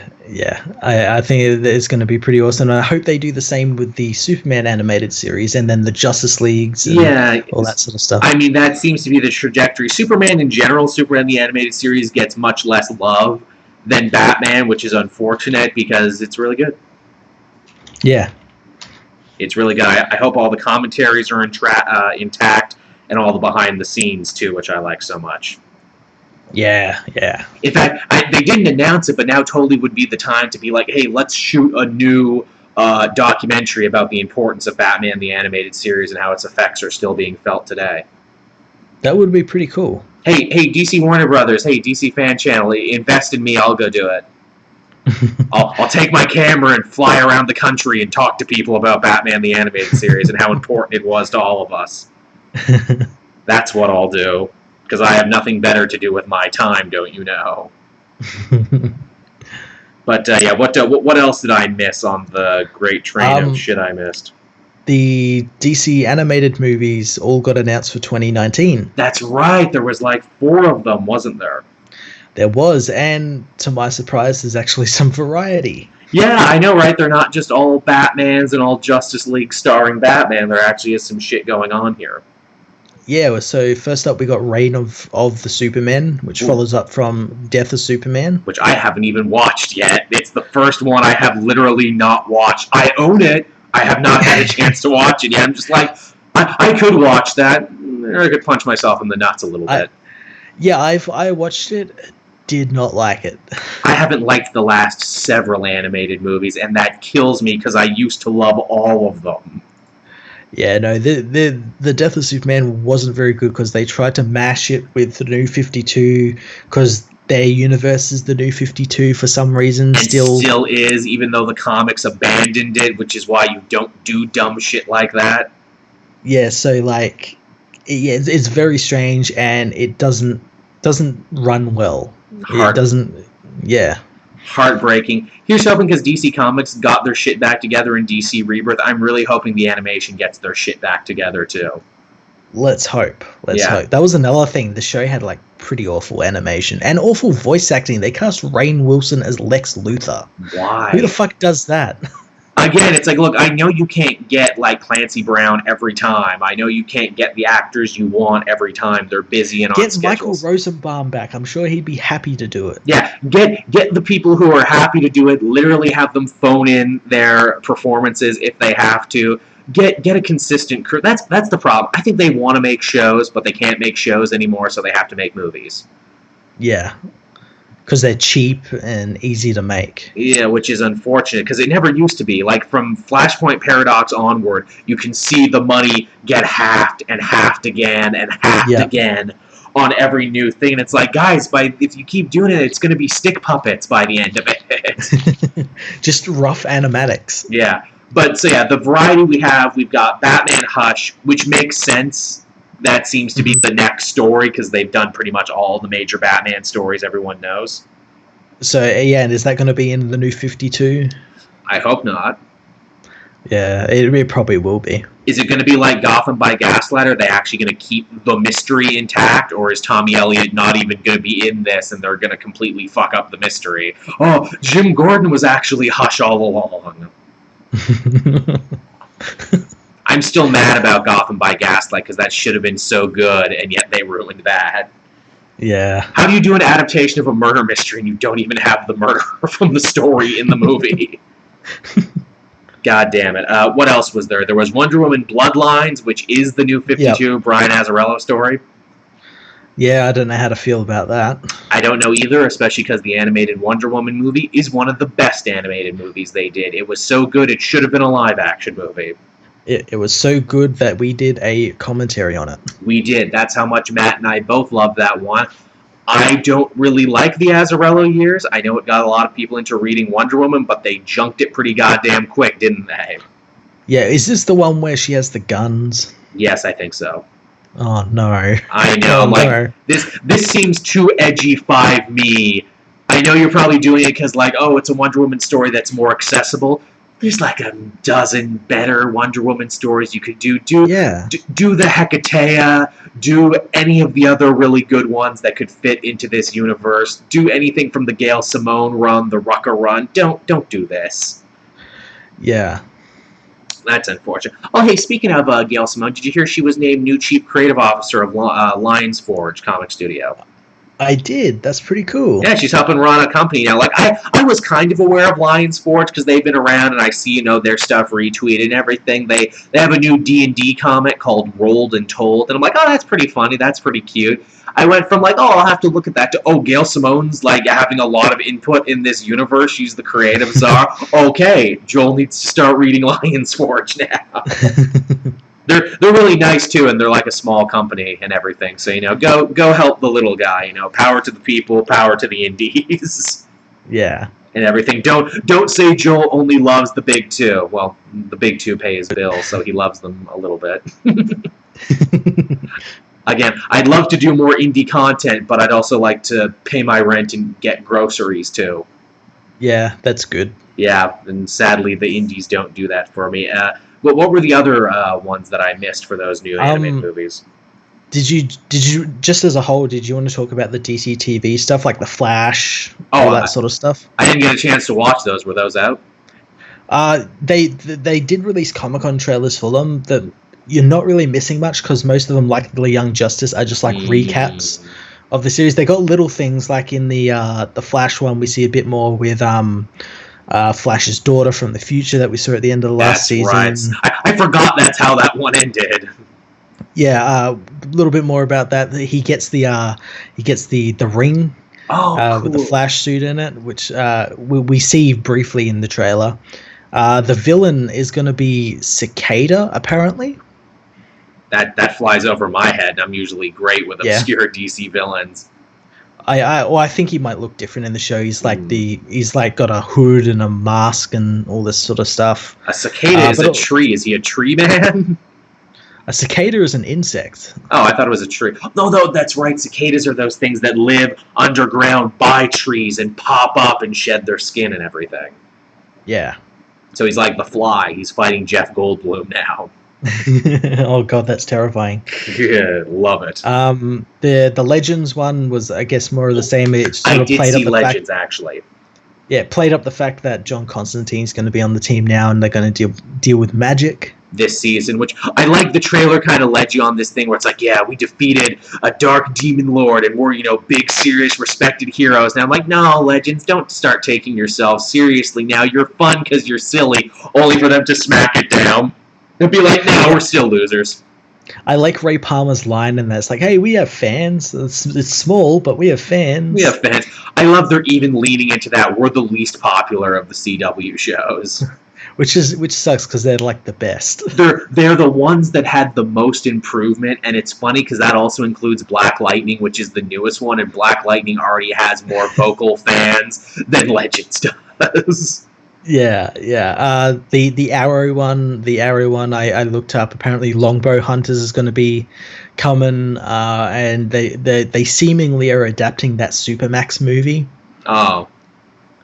Yeah, I haven't been following it, but somehow Oliver's in jail and all his past criminals are in jail with him, and they try and rape him in the shower. Oh. So Arrow continues to be Arrow, is what you're telling me. Yeah. Thank you for reminding me in so many words why I don't watch that show, despite the fact that Green Arrow is my favorite superhero. I'm going to watch it because the trailer made me laugh because it was just so overly serious. It's funny. Like, I try and hate that show, and I try and not like Stephen Amell, but he's just such a nice guy in real life, and he continues to endear himself to me and also get involved in other things I like outside of superhero stuff, because apparently he's a big fan of wrestling and he's a big fan of the Bullet Club, like those shirts I wear and everything. He's going to be at their super show, All In, and he's become the first celebrity member of the Bullet Club. And I'm like, God damn it, Stephen Amell, you get to be my favorite hero. You get to join my favorite wrestling faction. I don't like your show. You're Canadian like me, but you seem to be genuinely a nice man. Yeah. One thing I will say, I think it looks like he has the goatee beard sort of thing through this, but that's while he's in prison, so he's probably going to shave it off when he gets out. Right, of course. Several seasons too late for him to start looking and acting like the comic version. Yeah, again, Supergirl as well didn't really give us much about what this new series is going to be like. We got hints at the villain, Agent Liberty, who they're playing, who's being played by Sam Witwer. Really? Yeah. Well, I guess he ain't doing much else in movies. Yeah, well, he's got a couple of voicing with Solo and everything. That's right, I forgot about that. But yeah, it's kind of weird. And I know Dan Jurgens actually kind of commented this on as well, because they've made Agent Liberty basically a MAGA supporter. Those damn aliens coming into our U.S. agent from Marvel is what they made him. Basically, whereas in the comics, he's nothing like that. No, but of course, they wanted to pick a guy with an overly patriotic name because it was easy to make him the villain. Yeah, and apparently they're also, as well as doing the Red Sun stuff with Supergirl, they're also seemingly adapting the Future's End part where they had that armored Superman where it was Shazam. Yeah. Because we see in the trailer she gets like a new costume and it's basically that, but like a female version. Right. Does that mean that Superman's got to go away and she's got to like protect Metropolis in his place? I have no idea. But they don't want people to know Superman's away because that might cause a panic, so she does it instead.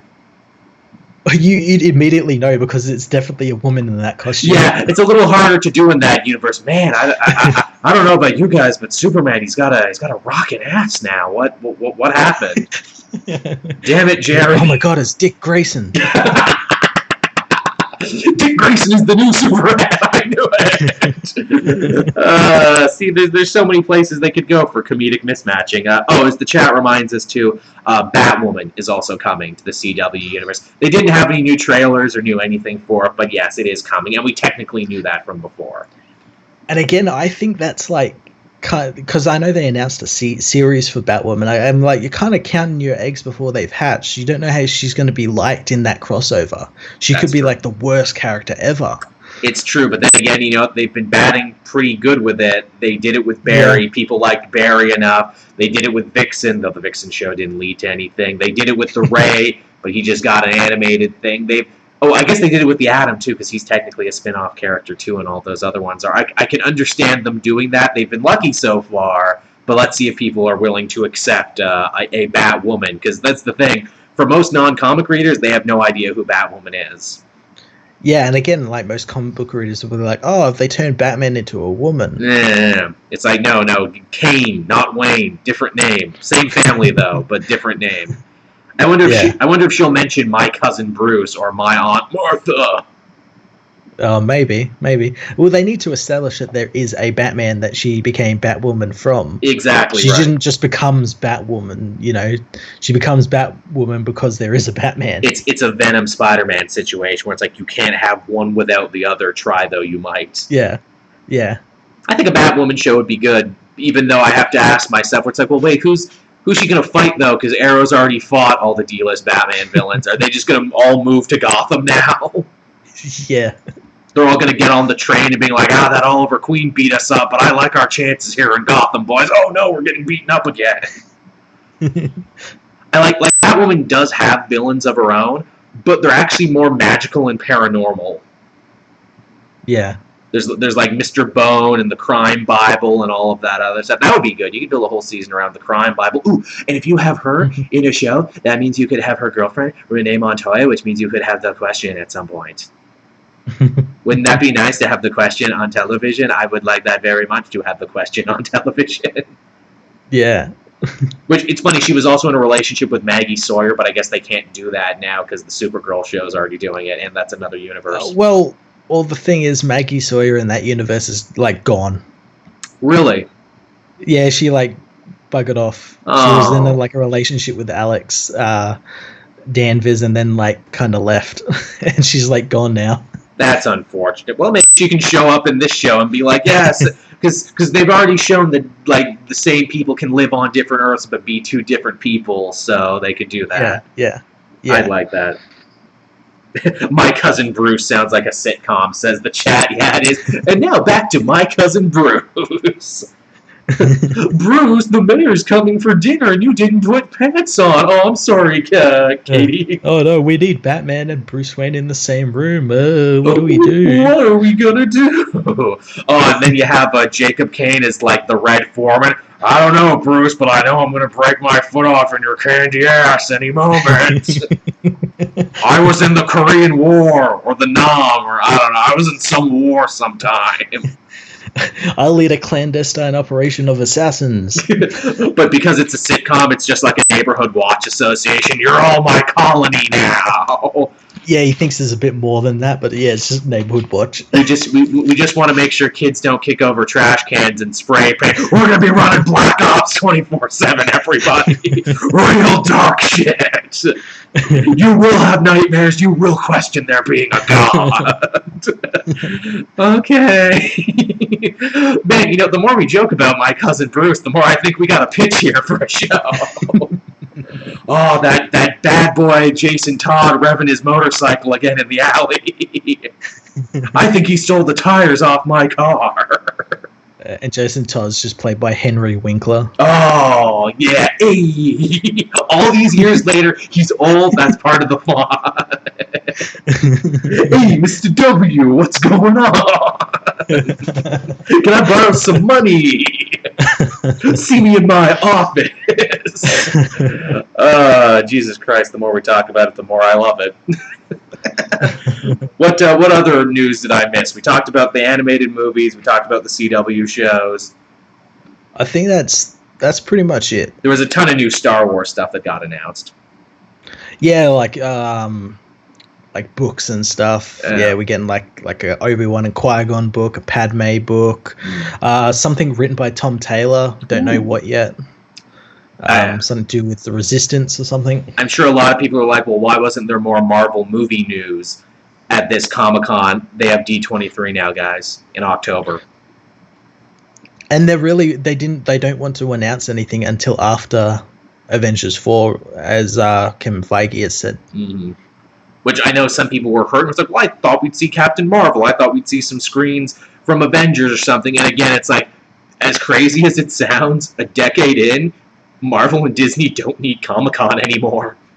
No, they have their own thing. They have remember back when they announced like the Phase 3 lineup, they did their own like sort of conference. Yeah. They also don't need to wait for it. They could literally say tomorrow, hey, special conference for Captain Marvel and everything else. We're going to stream it live from the Disney studios, and they could just do it. Yeah, and they'd probably make money from it as well. They can literally save themselves so much time and headache. Because I know every year, and I know people in the comments would say this, it would be like, man, Warner Brothers and DC really won this year. Yeah, they did. Because Disney and Marvel didn't show up. They had a great show, and it would have been a really tight race if they did come. But the fact is they don't need Comic-Con anymore. And part of that's kind of sad that one of the major two is just like, no, we'll do it at D3, or we'll do it at D23. We'll do it in New York in October because we're actually the last company who is still in New York. Yeah, we'll do it live. We'll do it live, much like this live show, Matt, although I'm sure, unlike our live show, not kept together with duct tape, not constantly knocking and pinging. I apologize for the 30-odd people who stuck around, or 40-odd people who stuck around. I thank you for being patient. You're the real fans. You're the real OGs. Big love, big homies. That's you. But yeah, is that everything, Matt? Is that everything we got? Yeah, that's pretty much everything. Yeah, and it's only 11:30 Eastern Standard Time, or 11:13 Eastern Standard Time. That ain't bad at all. How about that? We want to stick around and take some stream messages from the people who stuck around. Yeah, we might as well do that. Yeah. All right, here we go. We'll take a bunch of questions here from people. You might have to read it because I don't know if my phone, if it's still synced right or not. I can never tell. But if you see a good question in the chat. Right. Well, Man Assault keeps asking us to talk about the new Dragon Ball Super movie Broly, which I know you probably haven't seen the trailer for. I've seen it for and don't particularly really care. I don't mind Dragon Ball Super, but I'm not, jumping at the chance to talk about it. I've seen screens from it. I know the importance of this, that Toriyama is finally making Broly canon after saying that there was another legendary Super Saiyan who was a girl in Super. But now Broly is canon again, and he got a bit of a redesign. Yeah. I mean, I guess that's cool. I know everyone loves Broly, so there you go. If you love Broly, you're getting more Broly, and you're getting canon Broly on top of it. Yeah, canon Broly is good Broly. Mm. I love Team 4 Star's parody version of the Broly movie. They do like a rock version. Broly, Broly, Broly, why are you so big? With his best friend Kubla Khan. Oh yeah, Invader Zim, Steven Universe. I'm not that big into Invader Zim. I haven't really given it a chance. But yo, Steven Universe, new episodes drop tonight, and they're getting a TV movie, and they're getting a crossover with a bunch of other CW shows. Fuck yeah, Flashpool, hell yeah. Cool. I don't watch those shows, so yeah. There you go. Crane Dad versus the Brown Lantern, Matt. Who wins? Ooh, both are pretty powerful. Crane Dad has the power of cranes, but the Brown Lantern can control the feces and everything. Yeah, he could kill you with your own feces. He has the feces force, which is one of the primal forces of the universe that was released when the source wall was destroyed. Yeah, it's the one after the still force. The still force, the brown force. The feces force. Is there any Marvel or DC stuff you two disagree on? That's a good question. I mean, Matt and I agree on most things. I'm sure there's some stuff we disagree on. Yeah, well, we haven't really found really anything because we both read mainly the same stuff and like the same stuff. It's true. It's a little rough. I know there's been books in the past, but like when Matt and I disagree, we disagree very gently. Oh, well, we understand, but I'm not like calling for your death or anything like most people do on Twitter or something. There you go. The Silencer is apparently going to be in Arrow only months after her debut. Man, that was quick. Yeah, it was because Punisher's got a TV show. There you go. I think Silencer is going to make it out of all those New Age of Hero ones. I think she's just interesting enough and just different enough from like the Punisher that she might make it. Well, see, is she? Because then it kind of leans the other way. Doesn't that just make her like female Deathstroke? Well, she has a power though. She has an actual power, and it's different. And her costume doesn't. You could say Deathstroke has a power as well. Yeah, seeing he's kind of like a super soldier. But she can create a silence field though. Imagine how many people you could kill if you had a silence field. Oh, here's a good one from the chat too. Godzilla King of the Monsters. I just watched that before we started. It looks pretty dope, doesn't it? It is. It's like, hey everyone, remember the Bryan Cranston Godzilla, how it was a little slow in places? We apologize for that, and to make up for it, here's every fucking monster ever! The universe there is kind of weird because it's like succeeding, and this is done by like WB, who trip over themselves with like that with DC, but they don't trip over themselves with this or like the Harry Potter spin-offs or anything like that. It's just DC they can't seem to get right. I mean, the second King Ghidorah was there with his 3 heads. I'm like, fuck yeah! Oh my god! He looks really cool. We only got to see one shot of him, but yeah, I'm pretty excited about that. And Mothra! and Gamaran and Rodan. Hey, we probably might be getting them. The director said there's going to be more monsters than what we've seen. Oh, I'm sure there will be. We got all the warriors in this one, Matt. Yeah, and this is going to lead up to Godzilla versus King Kong in like 2020 or something. That's right. I still have to see that King Kong movie, actually. Everyone told me it was really good, and I didn't actually watch it yet. It's really good. That's right. That's where they create like their Agents of S.H.I.E.L.D. organization for giant monsters. Yeah, Monarch. Yeah, I love the conceit of that Godzilla trailer, too. It's like, the world is fucked. We got global warming, and we got lots of bad stuff. How do we fix it? Monsters. More monsters for everyone is how we fix it. And I'm like, yes, finally, people I can get behind with their ideas. We need giant monsters. Yeah. That'll fix it. Again, you brought up the Harry Potter thing. I'm sure I mentioned this on the show before. I thought that Fantastic Beasts movie was some bullshit. I don't think it was needed. No, it's completely superfluous, the way most prequels are.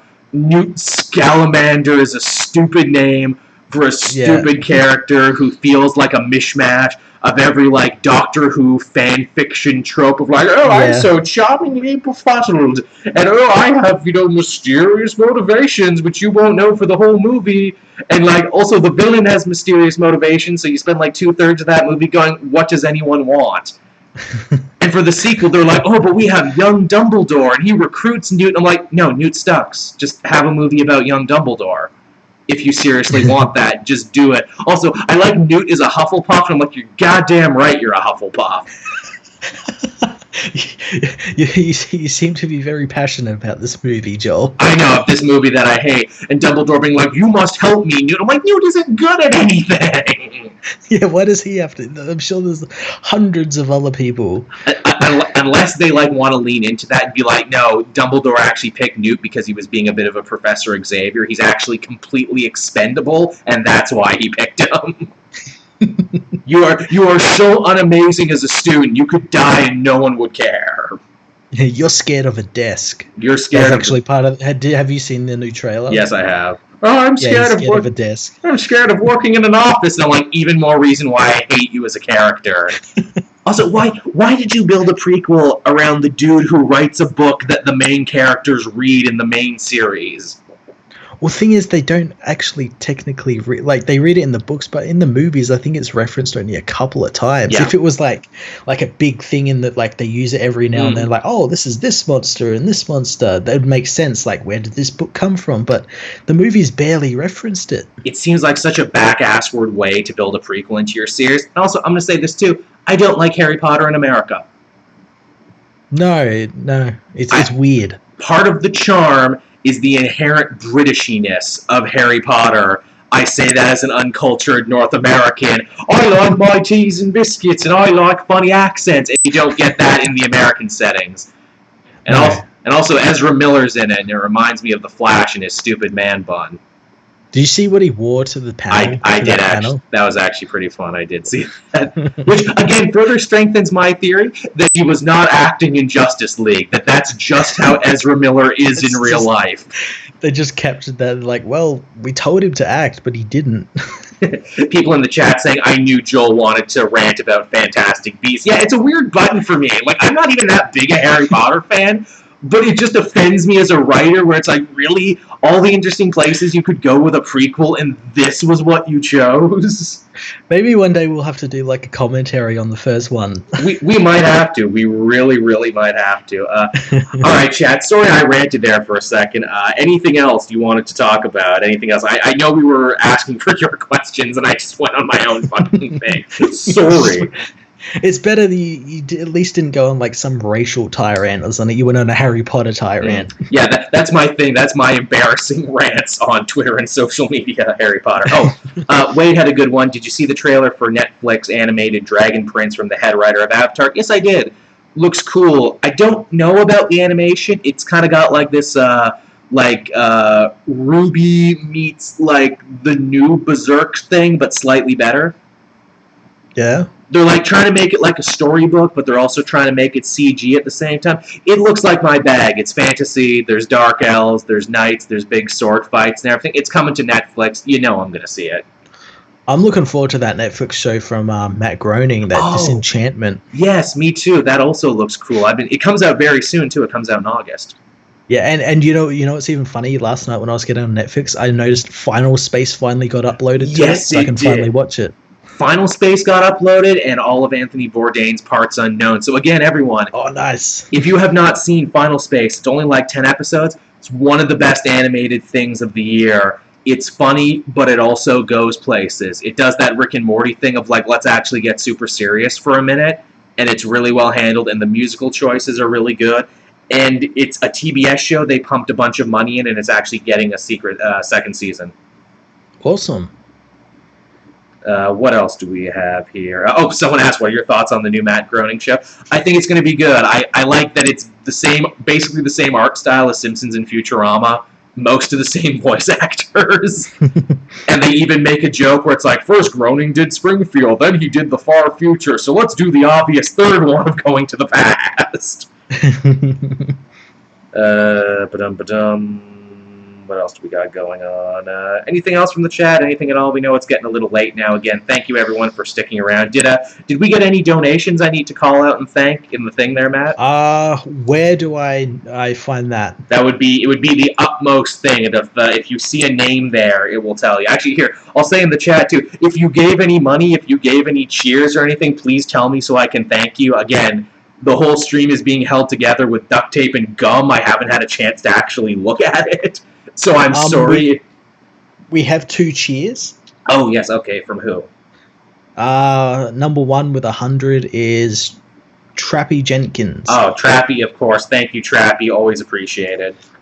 And number 2 is Flashpool24. Thank you, Flash. Well, that might have been from when I played God of War the other night, but they might have given more because they always give more. Either way, thank you, those two, for donating to the show. It's always much appreciated. There's actually many ways you can donate. I have a PayPal link down in the description. You can cheer because I'm an actual affiliated member now. There's Gawkbox. If you download the app and watch a trailer, you can actually tip the stream for free. You just have to watch whatever trailer they show you, so that's pretty cool. There's an Amazon link there. I just filled with some stuff I like. So if you like the same things, you can buy it, and they give me the difference apparently. So yeah, that's that. Any parting words, Matt, for everyone? We're nearing the 2-hour mark.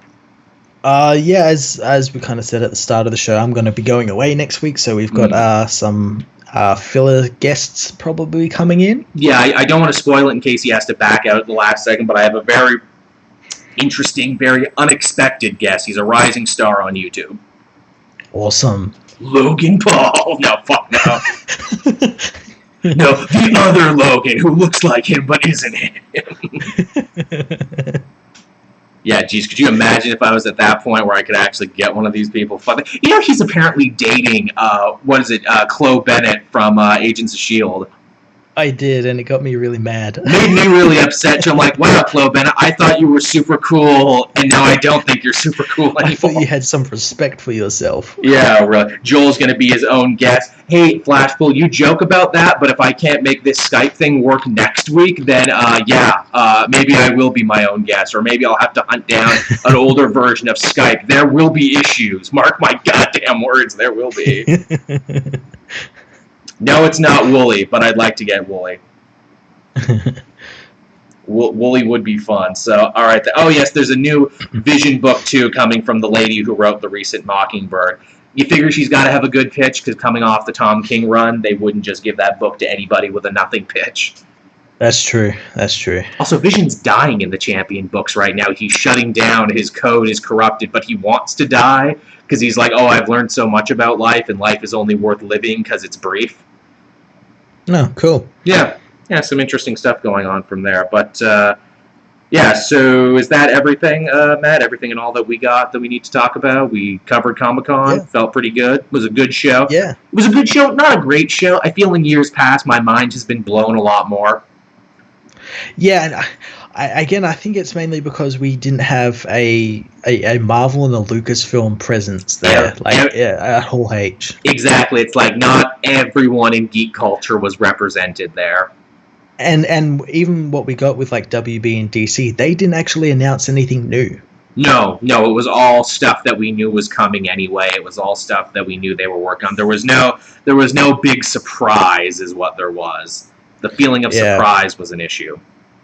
Yeah, but we got New York Comic Con coming up. Mm-hmm, exactly. We got D23 also in October, so I'm sure we'll be doing this again if there's another big explosion of news, as there often is. Definitely. Alrighty then. So thank you everyone for coming and joining. Thank you for sticking it out through the good times, the bad times, and the droppy lag times. I'm sorry it had to be that way. Again, Matt and I are still fairly new to doing live shows. There's a reason we only do this once in a while. Again, hopefully we'll have the audio version for you, which will be nice, crisp, and clean, and have no problems to it. And, I guess with that, we'll call it a night. If you're a patron, you'll get to re-listen to this first before anyone else. And for everyone else, it'll be up Wednesday at 8. Yep. So thank you so much, everyone, and we will be back again next time. Bye-bye. Bye.